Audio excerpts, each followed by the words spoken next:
Like, they would have thought that I was a delivery guy, but no, I was there to deliver a punch.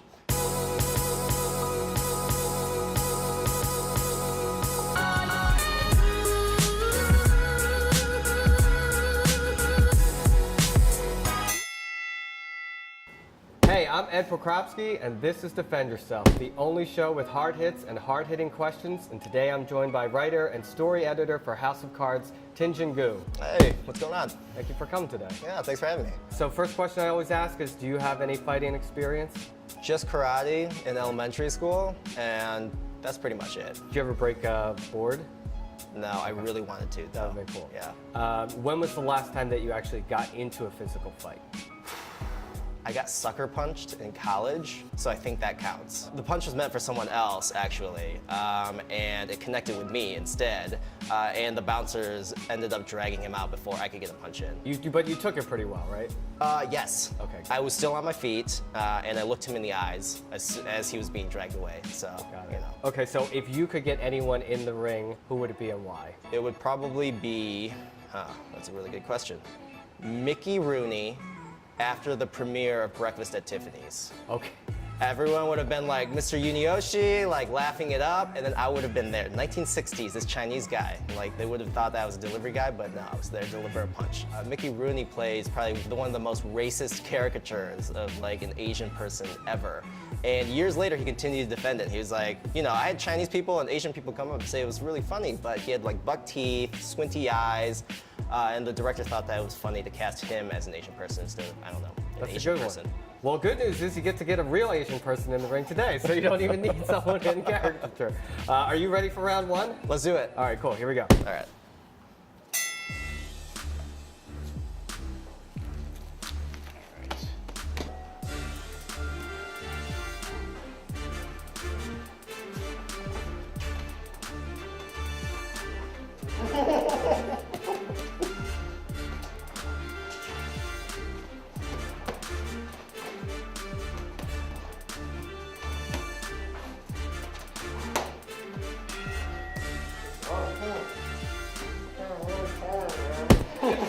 Round one, how are you feeling after that? Yeah, a lot more tired than I thought it would be. Yeah. It was just, especially the blocks, man. That takes like a lot of energy out of you, even just blocking. So, what got you into writing? Honestly, I never even thought about doing writing. I hated it until I was doing a little film, TV in college, and a friend was one episode short on a web series. I wrote it, turned it in, and everyone was like, "Oh, you like seems like this is like pretty funny. This is pretty good. Do you ever think about writing?" And ever since, haven't looked back. Oh. First story I ever wrote. It was in middle school. I didn't know it at the time, obviously, because it was middle school, but it was a blatant ripoff of Terminator Salvation. And it was a very loose sequel to Terminator 2, where John Connor is able to finally storm Skynet and take it all down with a bomb. So, you know. But you just had that, like, it was like parallel thinking. You just somehow. Imagine my surprise, 10 years later, Terminator Salvation, Christian Bale is there as John Connor, you know, blowing up Skynet. I'd like to think that I was sent back in time for Terminator Salvation to rip off of me. So I'm going to go over some boxing terms, and I want you to either give me the definition if you know them, or I want you to come up with another definition for them, what you think they mean. Let's do it. Okay, all right. Okay, how about someone who's orthodox? Orthodox? Yeah. I don't know. Circumcised, probably? I have no idea. Someone that probably sticks to traditional methods of boxing. That actually, it just means that they're right-handed. Oh, okay. Yeah. And circumcised. But I'm sure circumcised is also probably part of it too, yeah. Okay, so you ready for round two? All right. All right, here we go.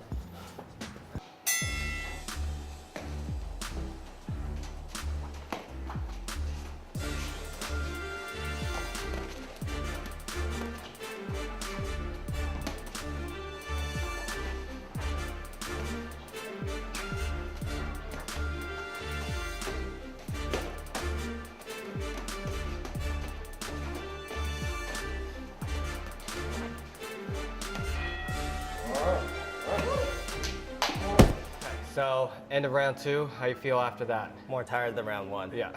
Writing for House of Cards, what's the creative process like? Like, what's it like in the writer's room? How does it all take shape for you? For us, it's the showrunners that really dictate what they want for the season. So for us, it's really about fulfilling their vision, coming in, being prepared, knowing what happened the season before, and prepping that night so that we come in the very next morning, breaking whatever story or character or episode that we're on. Yeah. Is there a character that you really love writing for that you feel like you feel connected to? Tom Hammerschmidt, because he had the most integrity on our show. On a show, people with zero integrity, he actually had some. Season 5, his morals were compromised, spoiler alert. So when it comes to writing dialogue, do you think there is a wrong way or a right way, or what's the style that you, or approach that you take to writing dialogue that you think makes it strong? I mean, I guess I used to think there was a right way, that I was really raised on like Pulp Fiction, Tarantino, very poppy stuff, so I thought that was the right way to do it, where the dialogue is almost as visceral as the action, right, on screen. But I realized that there's no real or right or wrong way, as long as you're not just like giving a lot of information at once. What's one of your favorite movie quotes and characters? McCroskey from Airplane, Lloyd Bridges' character. Yeah. Picked the wrong week to quit amphetamines. That's my favorite one. What was it about that line that you really liked? It's just so random. This old guy, this old air traffic controller is up there huffing glue and smoking cigarettes, hanging off of the ceiling, doing amphetamines. What's harder, writing for comedy or writing drama? Comedy, no doubt. Yeah. Drama, you just have to know the narrative spine, but comedy, you also have to, do that along with being very funny. That extra layer is it's tough. So is there something that you've written or a post you've made that really just missed the mark? Totally. I pitched an Asian character to be an anchor on the show, and I thought that I had really defended the cases for why this character should be Asian. But I realized, my inexperience at the time, I had a very specific idea of who this character was, but I was just pitching it all at once, which is really hard for people to digest. You have to pitch it piece by piece. So I think it's just, being very clear in how you're pitching something is important. Okay, are you ready for the final round? Let's do it. Cool, round 3, here we go.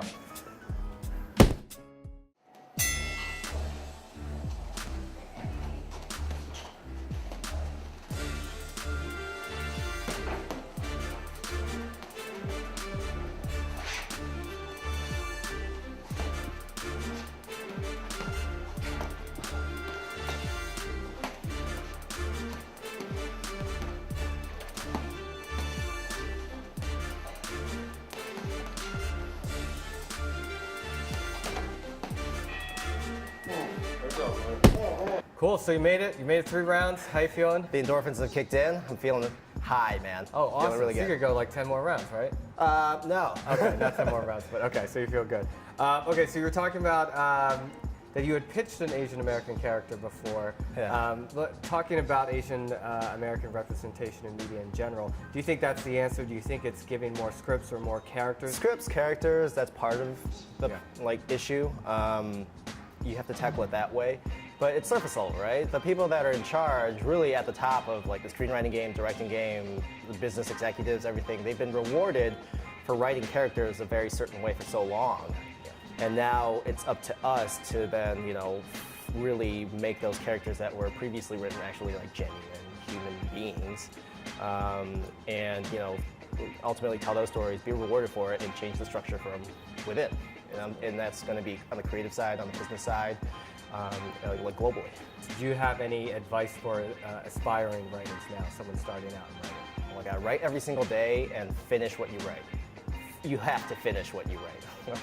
I've seen too many people they start a bunch of projects, but if you're not finishing what you're doing, that's going to be a major issue. Yeah. Do you have any independent things that you're working on now, just things you're kicking around or writing? Yeah, actually, working with one of my co-producer on The Ferment, which is a podcast, and it tackles Asian American topics with an intersectional bent. And what we do is we do it under the guise of reviewing Asian spirits, like whiskey, like clear spirits, and so on and so forth. I thought you meant like Asian, like ghosts or something like that at first. I thought, no. But okay, our ancestors, exactly. So it's like, oh, nice. No, Yeah. Okay, but that's cool. Asian We spirits, review our favorite great-great-grandfather. Yeah.